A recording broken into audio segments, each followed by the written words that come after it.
அன்பு சகோதர சகோதரிகளே வணக்கம். 16/11/2025 ஞாயிற்றுக்கிழமை. இன்று பிறந்தநாள் காணும், திருமண நாள் கொண்டாடும் அனைவருக்கும் வாழ்த்துக்கள். இன்று விஷ்ணுபதி புண்ணிய காலம், வைகுண்ட ஏகாதசிக்கு நிகரான புனித நாள். எனவே பெருமாள் வழிபாடு செய்தால் நமக்கு மகாலட்சுமி தாயாரின் அருளும் கிடைக்கும், ஐஸ்வர்யங்களும் புண்ணியங்களும் கிடைக்கும் நாள். நாளை காலை 10 மணிக்குள் பெருமாள் கோயில் சென்று வழிபாடு செய்யுங்கள். அஸ்த நட்சத்திரக்காரர்கள் உங்கள் பெயரில் இன்று அர்ச்சனை செய்து கடவுளை வணங்கினால் நீங்கள் நினைத்தது நடக்கும். நீங்கள் வாழ்க்கையின் பின்பகுதியில் செல்வந்தராக வாழ்வீர்கள். படிப்பில் சிறப்புடையவர்கள், ஊக்கமும் உயர்வான குணமும் படைத்தவர்களாக இருப்பீர்கள். மகான்களை வணங்குவீர்கள். தல யாத்திரை மேற்கொள்வதில் ஆர்வம் உண்டு. அரிய செயல்களை செய்து புகழ் பெறுவீர்கள். பெருந்தன்மையும் மகிழ்ச்சியான சுபாவமும் உங்களுடைய பழக்கமாக இருக்கும். தாய் சொல்லை மதித்து நடப்பவர்கள். இரக்க சுபாவத்துடன் பாவம் புண்ணியம் பார்த்த காரியங்களை செய்வீர்கள். மக்கட்பேறு நிறைந்தவர்கள். பெண்களுடன் பழகுவதிலும் அழகாக பேசுவதிலும் கைதேர்ந்தவர்களாக இருப்பீர்கள். எதிரிகளை தோல்வியுறச் செய்வதில் வல்லவர்கள். எடுத்த காரியத்தை முடித்தே தீர வேண்டும் என்ற விடாமுயற்சியுடன் எந்த வேலையும் செய்வீர்கள். பசி உணர்வு அதிகமில்லாத நபர்கள். பிறரை ஆழ்த்தி தன்னை உயர்வுபடுத்தி கொள்ள தயங்க மாட்டீர்கள். தந்தையாரின் கவனிப்பு இவர்களுக்கு சரிவர கிடைப்பது அரிது.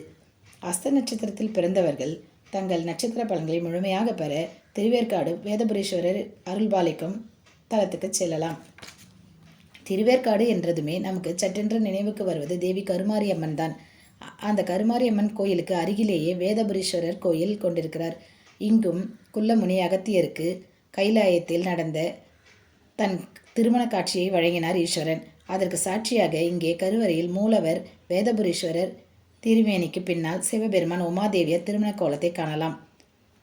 இந்த ஆலயத்துக்கு சென்று வந்தால் உங்களுக்கு மிகவும் அதிர்ஷ்டம் உண்டாகும். நீங்கள் செல்ல வேண்டிய பரிகார ஸ்தலம் தர்மபுரி மாவட்டம் தலைநகரான இங்கு அமைந்துள்ள கோட்டை கோயில் என்று அழைக்கப்படும் வேளாளேஸ்வரர் காமாட்சியம்மன் திருக்கோயிலுக்கு செல்லலாம். இங்கு ராஜதுர்கை அம்மன் சூலமும் சங்கும் ஏந்தி சூலத்தால் மகிஷாசுரனை வதம் செய்த நிலையில் அவன் தோல் மீது ஒரு திருப்பாதத்தை வைத்தபடி காட்சி தருகிறாள். ஆண்டுக்கு ஒரு முறை ஆடி மாதம் 3வது செவ்வாய் மட்டுமே அவளது அழகு கோலத்தை முழுமையாக தரிசிக்கலாம். மற்ற நாட்களில் முக தரிசனம் மட்டுமே கிடைக்கும். செய்யாறு காஞ்சிபுரத்துக்கு தெற்கே 28 கிலோமீட்டர் தொலைவில் உள்ள திருவந்திபுரம் என்று அழைக்கப்படும் தலம். சம்பந்தர் பெருமான் ஆண் பனையை பெண் பனையாக அற்புதம் நிகழ்த்திய தலம். இறைவன் வேதபுரீஸ்வரர், இறைவி இளமுலை நாயகி. வேத தீர்த்தம். இந்த ஆலயத்திற்கு நீங்கள் சென்று வந்தால் உங்களுக்கு அதிக நன்மைகள் நடக்கும். புவனகிரி கடலூர் மாவட்டம் சிதம்பரத்திற்கு வடமேற்கில் 7 கிலோமீட்டர் தொலைவில் உள்ளது வேதபுரீஸ்வரர் மீனாட்சி அம்மன் அருள்பாலிக்கும் தலம். இத்தலத்துக்கு சென்று வந்தால் உங்களுக்கு வாழ்வில் ஏற்றம் உண்டாகும். ஏமப்பூர் விழுப்புரம் மாவட்டம் திருவெண்ணை நல்லூருக்கு அருகில் 2 கிலோமீட்டர் தொலைவில் உள்ளது. இதுவும் வேதபுரீஸ்வரர் திருக்கோயில்தான். இந்த கோயிலுக்கும் சென்று வாருங்கள். எழிலூர் திருவாரூர் மாவட்டம் திருத்துறைப்பூண்டிக்கு மேற்கில் 4 கிலோமீட்டர் தொலைவில் உள்ள வேதபுரீஸ்வரர் ஆலயம். திருவாதவூர் மதுரைக்கு வடகிழக்கில் 18 கிலோமீட்டர் தொலைவில் அமைந்துள்ள மாணிக்கவாசகர் அவதார தலம்.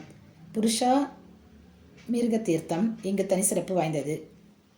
வேதநாதர் ஆரணி வள்ளி அம்மன் அருள்பாலிக்கும் தலம். இந்த தலங்கள் அனைத்தும் நீங்கள் செல்ல வேண்டிய பரிகார ஸ்தலங்கள் ஆகும்.